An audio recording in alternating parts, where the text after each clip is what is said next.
Bismillah ar-Rahman ar-Rahim, salam alaikum wa rahmatullahi ta'ala wa barakatuhu. Que la paix soit avec vous, où que vous soyez, qui que vous soyez, soyez heureux, soyez bénis, soyez, Inch'Allah, parmi les gens qui auront le gain de l'autre côté, ce côté qui nous attend tous et où on devra rendre des comptes pour avoir ou une récompense ou, je ne le souhaite pas, une punition, mais les comptes sont des comptes et les bons comptes font de très bons amis. Brahim, quand on parle des prophètes, la société d'aujourd'hui et la société de toujours d'ailleurs a été de faire en sorte de casser cette image de ce que eux ils appellent religion. Religion.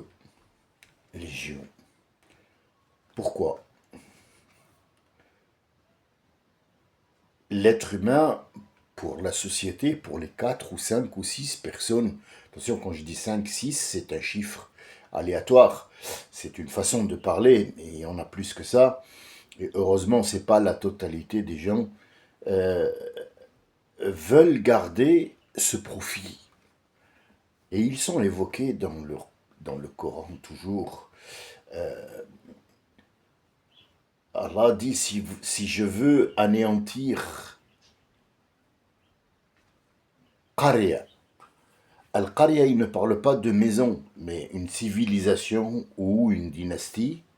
Si je veux anéantir une dynastie, il est facile pour Allah subhanahu wa ta'ala, même pas, il n'y a même pas un temps à dire, il n'y a pas de temps, il n'y a pas une fraction de seconde où il l'anéantit, elle n'existe plus, et elle n'a jamais existé.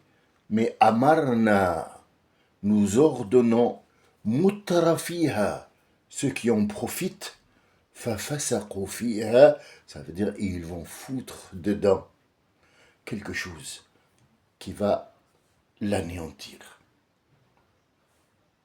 C'est le but. Le but, c'est que si Allah te détruit, tu auras une occasion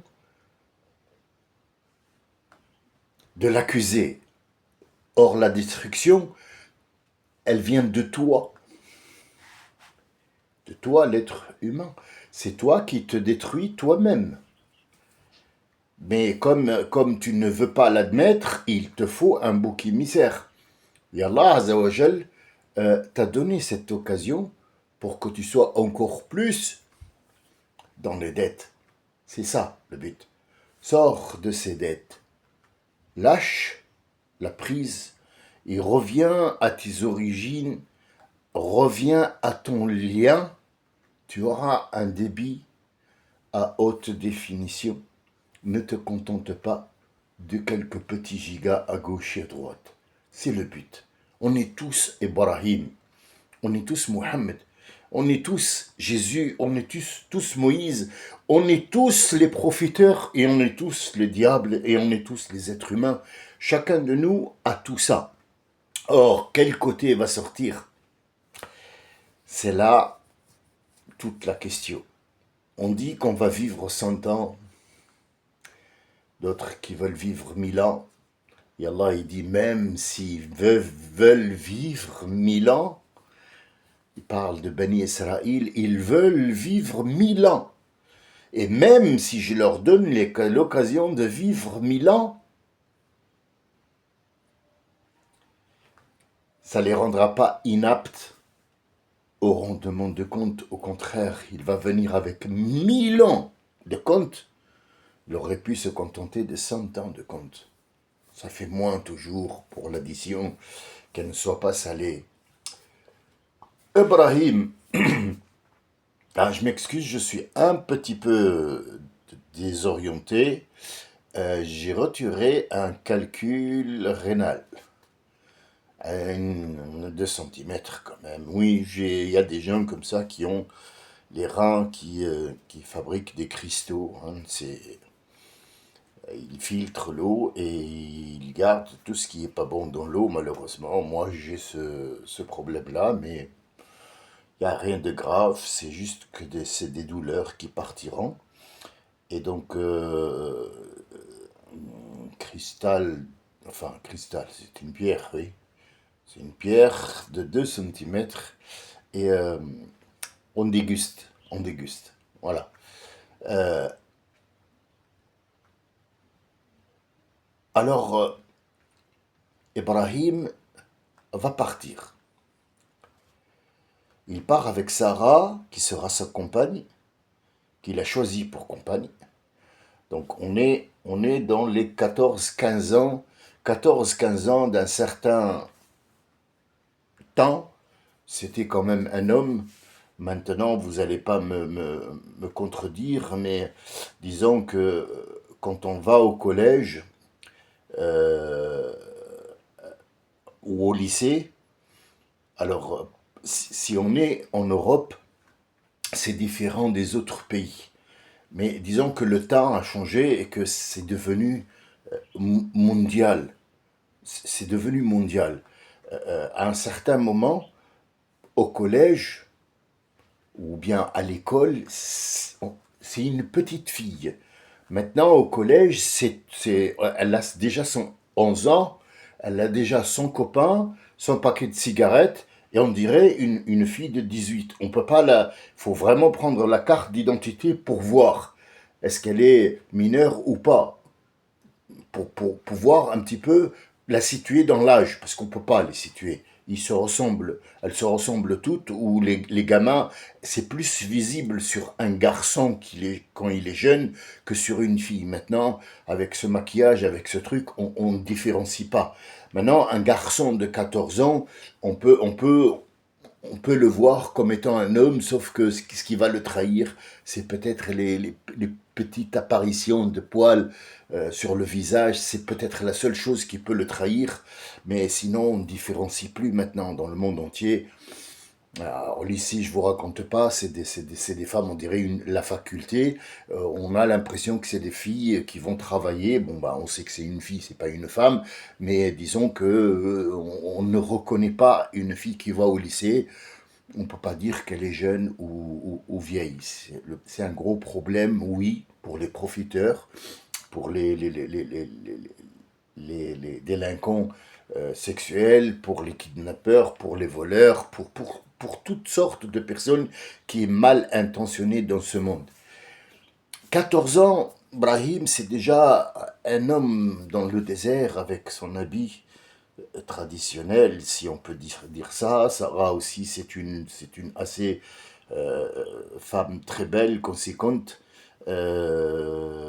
corporellement, je veux dire. L'hôte aussi, c'est un gros bonhomme grand. C'est ce qui nous arrive comme information. Après, est-ce qu'on est obligé de lui donner une forme ou un visage? Non, mais c'est pour comprendre mieux comment 14 ans, pour des gens qui sont mal intentionnés, qui m'écoutent maintenant, il va prendre le numéro 14 et s'accouder dessus et dire même ton père, ton arrière-grand-père, ferme-la de l'arrière-grand-père. Donc, il faut savoir tout ça et il faut savoir beaucoup de choses à côté. Il n'est pas juste nécessaire de savoir qu'est-ce que Ibrahim a fait ou comment ça pour... vous savez, il y a des traditions par lesquelles on passe qui peut-être ne le sont pas. Ce n'est pas nos traditions à nous, c'est des traditions d'autres gens, mais il y a quelque chose à travers cette tradition qui va casser un sens. Prenons un exemple, les mariages. Allez, les mariages, qu'est-ce qu'il y a chez les Nord-Africains, à un certain moment, bon, heureusement, ça ne l'est plus, mais ils attendaient la nuit de noces pour sortir ce qu'on appelle un linge, ou une serviette, ou peu importe, un linge, où il y avait, soi-disant, du sang, comme quoi la fille, elle était vierge, c'était important pour les familles, sinon c'était la guerre le soir. Ridicule, c'est d'un ridicule, vous n'avez même pas idée, c'est vulgaire et c'est sexuel en fait, c'est répugnant, mais c'était des traditions que l'islam est venu pour combattre, pour enlever tout ça, cette pénombre, cette obscurité dans le cerveau, il faut qu'on s'enlève. Par exemple, vous avez le riz. Le riz, quand il y a deux mariés, on leur jetait avant des fleurs, parce que ça doit fleurir et tout ça. Après, c'était le riz. Pourquoi acheter du riz, le riz, et l'on le lancer sur... C'est ridicule. Deux gens qui sortent de l'église pour leur jeter du riz, en fait, ça ne vient pas de l'église, c'est une tradition grecque qui dit que le riz prend racine. Et donc, quand ils jettent du riz sur les mariés, cet assemblement, ce lien va prendre racine. Or, c'est tellement con que ça devient très profond dans l'absurdité, dans la chrétienté qui a pris forme avec les Romains. Euh, Chez les chrétiens, c'est à la vie, à la mort, il n'y a pas de divorce. Le divorce est venu avec l'islam. C'est une facilité qu'il apporte, comme quoi, quand deux êtres ne sont pas faits l'un pour l'autre, malheureusement, ils se sont mariés ou on les a mariés. Et elle et lui ont le choix de divorcer et de partir chacun de son côté, parce que après, ça ne fera que des choses qui ne sont pas bonnes dans la société et pour les enfants qui vont être pris comme monnaie d'échange. Il y a autre chose aussi, par exemple, vous passez à côté, vous ne savez pas ce que c'est, par exemple, le juif.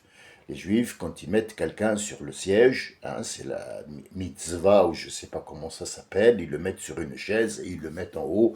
Ça veut dire qu'ils ont pris le trône de la terre, ou alors quand le marié rentre avec la mariée dans la chambre, ils n'attendent pas un linge, mais il doit casser un verre sous le pied par terre. Ce verre représente le temple de Jérusalem.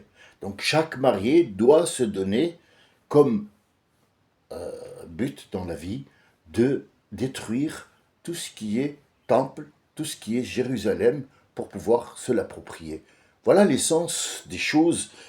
Bon, moi j'en ai vécu deux ou trois concernant les mariages, mais les traditions, c'est dans tout, dans le culinaire, dans les façons de vivre, dans l'habit, dans les façons de parler. Tout ça, ce sont des choses qu'on passe à côté, on ne comprend pas. Et notre prophète, alayhi salam, il dit Man ta'allama lughata qawm, celui qui apprend à comprendre les gens qui ne parlent pas son langage. Amina sharruhum, ça veut dire il a appris à éviter le mal qui émane de ces gens-là envers lui et envers eux-mêmes aussi. Donc Ibrahim ici part. Ici nous allons parler de Ibrahim juste comme étant juste voyage seulement et pas autre chose. Donc le voyage commence à 14, mais à 14 ans, le voyage ne va pas être voyage en train ou en avion.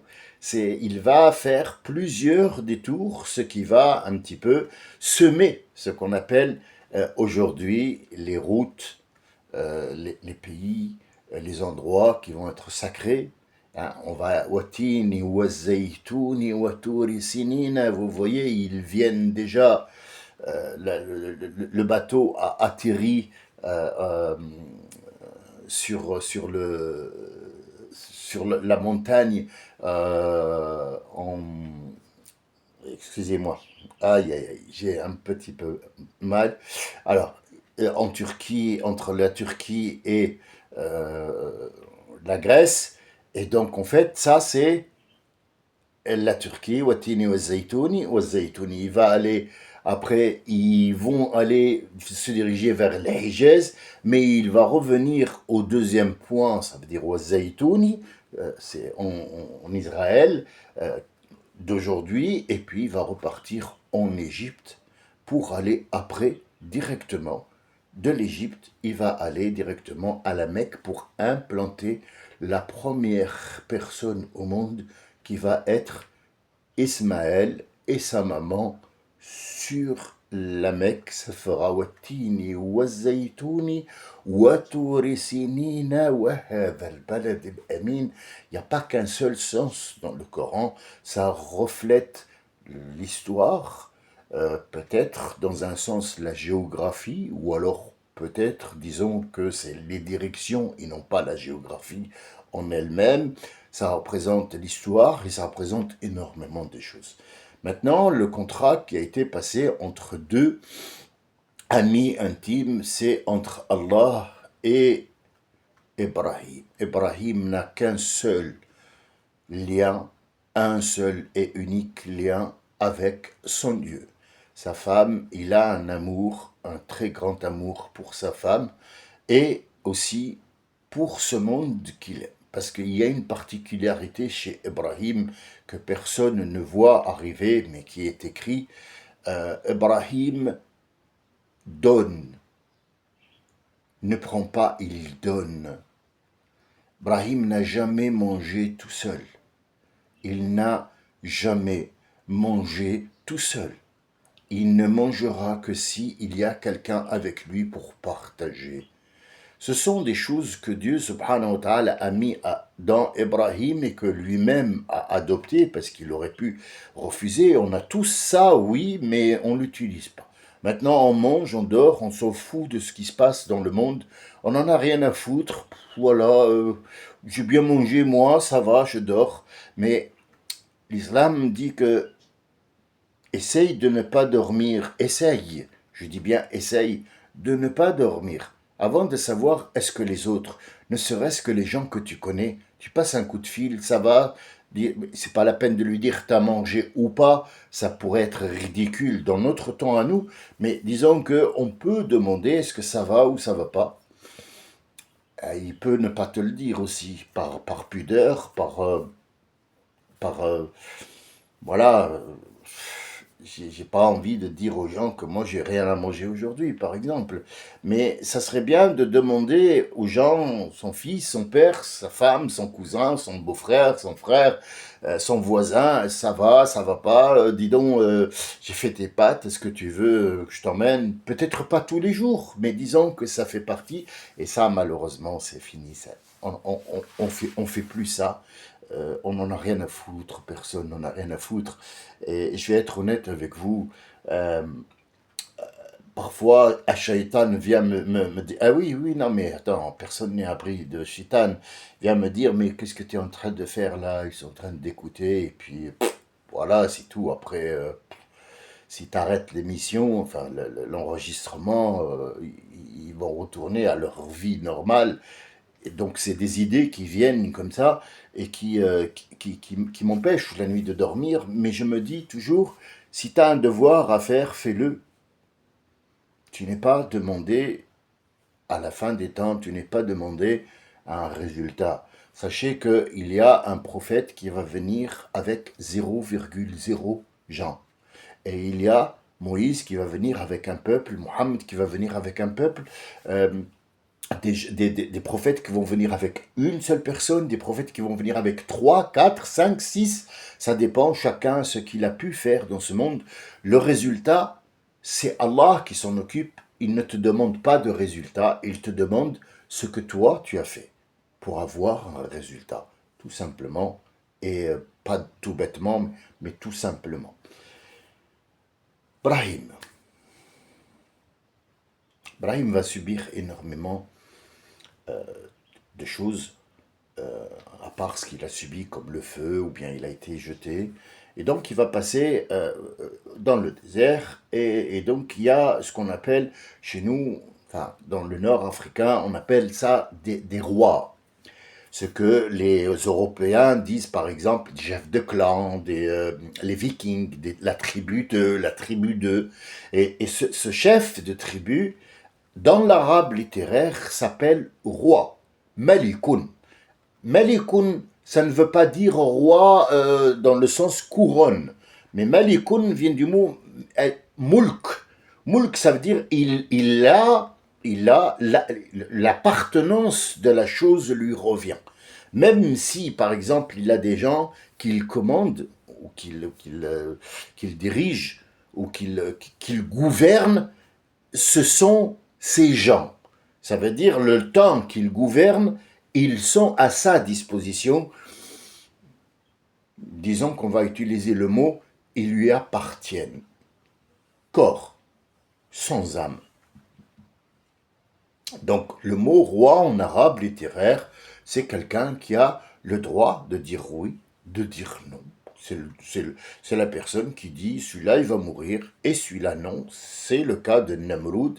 Et pour l'anecdote, avant que Brahim, ou en même temps que Brahim va partir, est le Namrud qui se prenait pour Dieu tout-puissant sur la terre, après avoir chassé Ibrahim parce que apparemment c'était le diable incarné, il va avoir une toute petite bébête qui s'appelle un tout petit moustique, mais même pas un gros, c'est un moustique. Si vous voyez le citron ou l'orange ou le fruit que vous laissez sur la table, il y a ce qu'on appelle des petits moucherons. En fait, c'est des petits moustiques, c'est des petits moustiques et non pas des moucherons qui vont tourner tout autour de ce fruit parce que c'est ce qui les attire et ils vont pondre là-dedans. C'est pour ça qu'ils prennent le nom de moucherons, mais ce n'est pas des mouches. Les mouches sont dans la viande avariée, dans tout ce qui est viande, mais tout ce qui est fruits, et lactose, fructose, il y a toujours des moucherons, et non, des moustiques et non pas des mouches, il faut le savoir.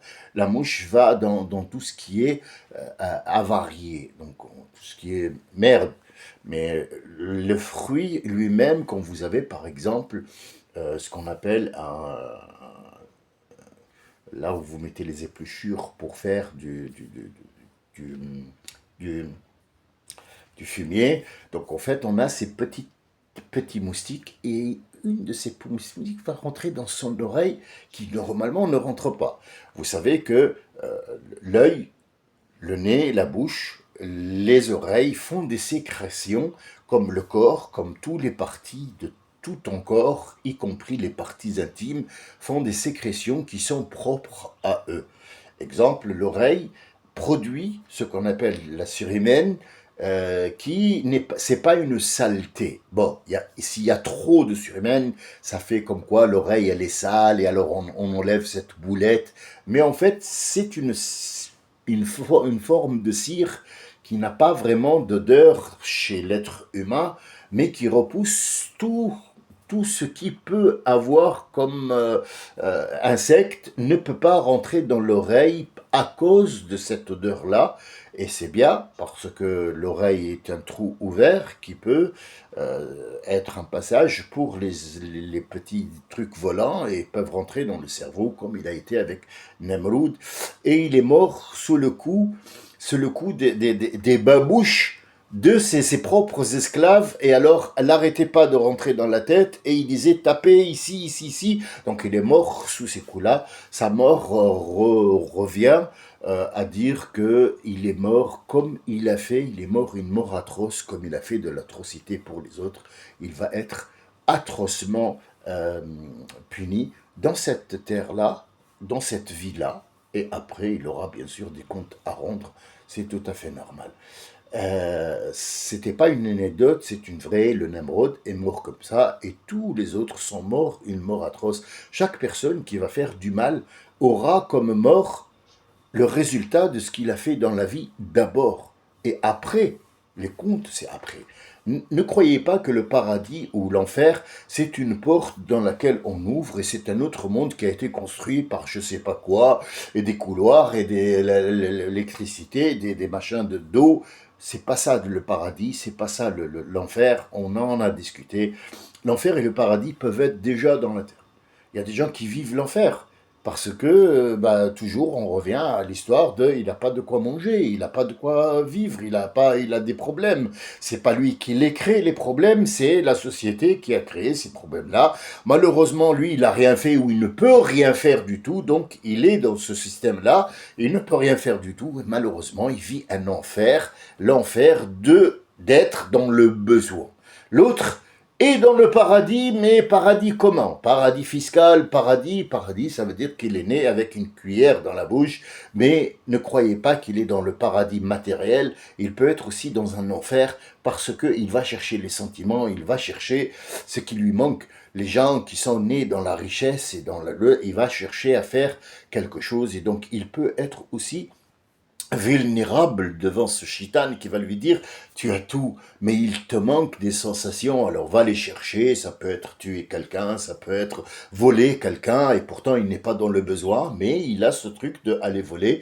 Vous savez qu'il y a des femmes qui sont passées à la télé, pourquoi je dis ça à la télé? Parce que tout le monde, la référence c'est la télé, n'est-ce pas? Donc quand on dit il est passé à la télé, ça veut dire que tout le monde est au courant qu'il y a des femmes qui sont très riches mais qu'elle a été chopée en train de voler à l'étalage un petit rouge à lèvres qui n'est même pas de luxe et elle a des rouges à lèvres qui sont très chers mais elle est allée voler ça parce qu'elle a besoin de cette sensation d'être attrapée, elle a besoin de cette adrénaline pour vivre parce qu'elle a tout mais elle n'a pas l'adrénaline, elle n'a pas cette vie que l'autre a, donc elle va chercher ce que le pauvre a et elle veut aussi se l'approprier. Mais le pauvre veut toujours cet argent-là, mais il ne sait pas que s'il a de l'argent, sa vie devient fade. Et c'est ce que Dieu nous raconte. C'est ça qu'il faut savoir. Ils vont être attrapés dans le désert par des hommes de main d'un roi. On va l'appeler comme ça, roi. On va l'appeler roi. Ce roi a pour mission, s'est donné pour mission de... Comment expliquer ça pour que ça ne puisse pas être bizarre? Mais chaque femme qu'il trouve, il doit se l'approprier et passer un temps avec dans sa propre tente avant de la donner en pâturage à ses hommes, puis après la laisser partir ou pas, ça dépend. Donc c'était la loi de cette tribu-là, dans les environs de la Jordanie, quelque part là-bas. C'est pas où exactement, nous ne savons pas, parce que la géographie dans le Coran n'est pas exacte pour la simple raison, c'est qu'elle change. Bien. Ils vont être entourés par ces hommes-là et ils vont prendre Sarah comme étant la femme qu'ils doivent emmener à leur chef pour qu'ils puissent en abuser. Et Lot et Ibrahim vont être mis à l'écart, mais Ibrahim, la jalousie va le surprendre et il va recevoir le message d'Allah Azzawajal lui disant « Ne t'inquiète pas, regarde, je vais te montrer » et il va en direct regarder comme vous regardez cet enregistrement. Lui, il va regarder en directement dans les yeux, Dieu va lui donner dans la tête, il va regarder ce qui se passe pour lui donner cette quiétude, lui dire « Je suis ton ami, ne t'inquiète pas, personne ne touchera à ta femme, même pas un insecte ne passera autour d'elle. » Et donc Sarah va passer quelque temps dans cette tente-là, et à chaque fois, ce profiteur, ce roi qui est, disons, un obsédé sexuel, va tout le temps essayer de la toucher, mais à chaque fois qu'il va la toucher, il va être pris par ce qu'on appelle un tremblement et il va être pas bien du tout dans sa vie. C'est ce qui fait en sorte que cette personne va croire que cette Sarah-là, c'est effectivement une diablesse, c'est une... Alors, elle lui dit, c'est Allah qui me protège, dis à ton Allah qui me remet normal et je te toucherai pas, et il refait, et à un certain moment, il a été pris totalement par ce qu'on appelle il ne bougeait plus. J'ai oublié le nom, excusez-moi. Donc il va lui dire, dis à ton Dieu qu'il te lâche, cette fois je te lâche. Et il a appelé ses hommes, il leur a dit, donnez-lui un cadeau, comme quoi elle va le donner à son Dieu. Donc ça sera, c'est ce qu'on appelle Hajar, une femme de là-bas, une servante qui va lui donner en cadeau, et qu'elle va repartir, dit qu'il me quitte cette sorcière, je ne veux plus la voir. Et ça, Ibrahim le regarde en faisant signe que en disant que c'était sa sœur, en fait. C'est le mensonge qu'il avait dit à ces hommes-là, parce que s'il avait dit que c'était sa femme, il l'aurait tué lui. Mais il lui a dit, dis que tu es ma sœur. Et effectivement, ce n'est pas un mensonge. C'était pas un mensonge. Sarah est bien la sœur de Ibrahim dans l'islam, mais pas dans la vie, c'est sa femme. Donc, dans l'islam, on est tous frères et sœurs, pas dans le corps, mais frères et sœurs de croyance. Voilà, ce n'était pas un mensonge, c'était une vérité déguisée pour ces gens-là, pour qu'ils puissent ne pas nuire à Ibrahim, qui était protégé par la divinité, qui est pour l'instant, et ça le sera toujours, son ami intime, Allah subhanahu wa ta'ala.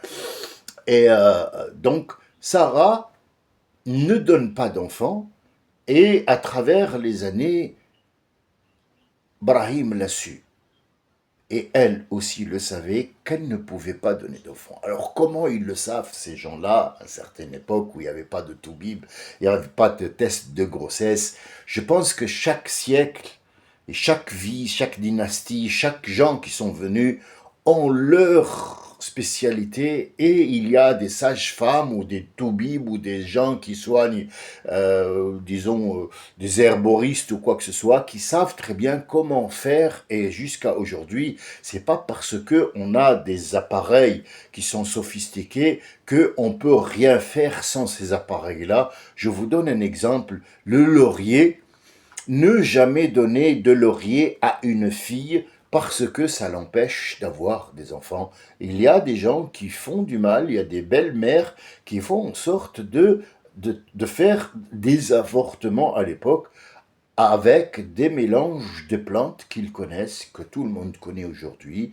On ne donne pas, si vous voulez, du laurier, on ne donne pas de la sauge à une femme qui va en train de féconder pour avoir un bébé, parce que ça annule tout, ça pourrait détruire cette ovulation, ou alors ne pas donner certains produits à une femme qui allait, parce que ça pourrait tuer le bébé. Donc en fait, on travaille tous jusqu'à aujourd'hui, même si les produits sont chimiquement modifiés, il reste que les plantes, ce sont la base, et les plantes, ces gens-là les connaissaient. Donc Sarah, pour revenir, Sarah n'avait pas les moyens corporellement et physiquement d'avoir des enfants. Donc ça, on en était sûr et certain. Et c'est Dieu qui lui a annoncé aussi, et c'est Dieu qui a annoncé à Ibrahim, c'est fait pour, exprès, pour des choses que vous allez voir, Inch'Allah, peut-être pas dans cet enregistrement, mais peut-être dans le prochain, vous allez voir comment Ibrahim va être éprouvé dans les sentiments et non pas dans le peuple. Il y a par exemple Ibrahim, il y a Nouh. Nouh a été éprouvé et dans le peuple, et dans le voyage, et dans la construction, et dans son fils, l'adultère, et ainsi de suite. Ibrahim va être éprouvé dans les sentiments. Notre prophète Mohammed sallallahu alayhi wa sallam va être éprouvé aussi, mais autrement. Donc ces prophètes-là vont être énormément éprouvés dans la vie, et ils vont à la fin prouver que ils ont déjà passé ce cap et que tout rentre dans l'ordre maintenant. Le résultat n'est pas à ta portée. Le résultat, c'est pas, Dieu ne te demande pas le résultat. Il te demande de passer le message et de partir. Nous l'avons vu en 5 phases. Tu passes le message, s'il ne veut pas, tu pars. Allah dit à son prophète, Lasta alayhim bimusaytir. Lasta, tu n'es pas, ya Mohammed, tu n'es pas un dictateur. Je ne t'ai pas envoyé pour leur dicter, mais pour leur apporter un message. Sois clément avec eux. Ta clémence fait en sorte qu'ils restent avec toi parce qu'ils t'aiment, parce que tu es clément. Reste clément, reste comme tu es, comme moi je t'aime, parce que le message que tu dois apporter, c'est un message qui est complet et qui complète tous les prophètes qui sont venus avant toi, non seulement pour les hommes, mais pour les genoux qui sont sur terre aussi, pour le monde entier, pour cet univers qui est grand et dans lequel on est tout petit, tout petit, tout petit. Alors, de petits, soyez grands dans l'estime d'Allah Azzawajal qui nous porte, et prenons exemple sur Ibrahim.